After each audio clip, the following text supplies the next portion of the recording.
Macbeth does not lose sleep because he kills Duncan. He kills Duncan after he has already wrecked his own sleep. That is the correction.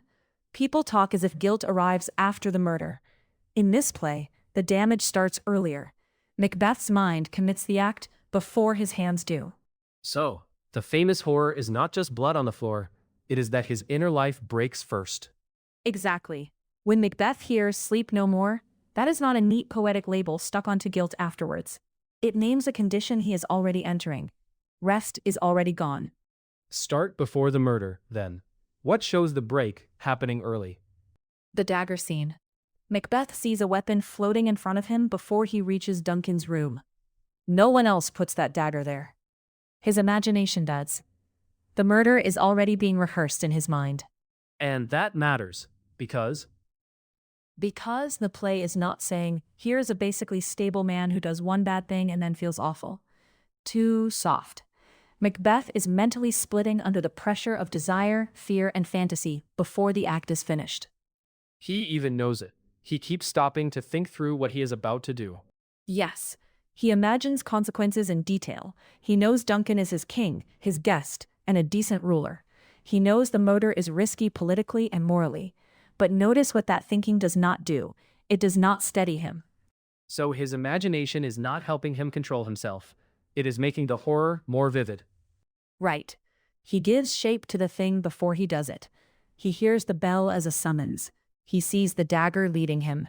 He turns thought into atmosphere, and that atmosphere traps him.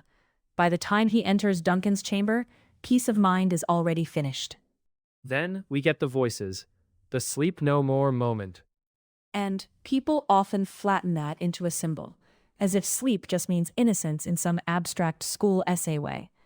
But the line is harsher than that. Sleep is ordinary human repair. Sleep closes the day. Sleep mends strain. Macbeth hears that he has cut himself off from that basic recovery. Not just from comfort, from reset.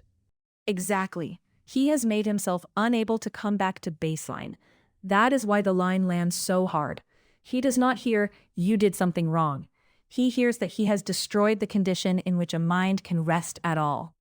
And he hears it during the murder, not years later in a reflective speech. That timing is crucial. The play places the psychological collapse inside the act. Macbeth returns shaken, carrying the daggers, unable to manage simple, practical tasks. Lady Macbeth has to tell him what to do. So even in strategic terms, he is already weaker than the role he wants to seize. That is important. He wants power, but the murder does not make him more controlled. It exposes that he cannot bear the reality of what he chose. Yes. Think about the contrast. Before the murder, he can imagine endlessly. During the murder, he cannot master his own nerves. After the murder, he cannot even go back and plant the daggers. The man trying to take a crown is already failing at the basics.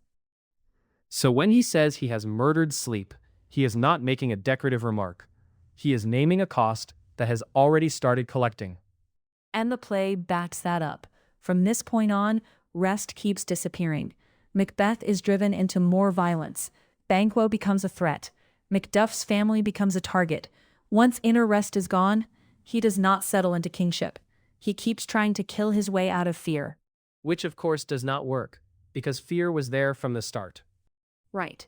The first murder does not create that fear from nothing. It reveals and intensifies it. Macbeth's imagination had already trained him to live inside dread. The crown does not cure that. It gives him more to lose. This also changes how we read his hesitation. People sometimes treat it like moral depth, in a soft, admiring way. But hesitation here is not noble. It is evidence of internal damage. He can picture the deed, the judgment, the retaliation, the stain on his mind. He walks into murder, already haunted by the murder. That is why the act feels rotten before it is complete. So the real sequence is not ambition, murder, guilt. It is ambition, imagination, inner collapse, then murder. That is much closer. And it matters because it stops us reading the play as a simple warning about bad actions producing bad feelings. Shakespeare shows something nastier. A man can destroy his own mental peace while he is still only preparing the crime. Which makes the murder less like a clean turning point, and more like a final crossing after the damage is underway. Yes, Duncan dies that night, but Macbeth's rest dies earlier. The act with the knife matters, of course, but the play is careful. The mind enters the crime first. And once that happens, there is no ordinary way back. That is the point people miss. Macbeth does not simply murder a king. He murders the part of himself that could still sleep.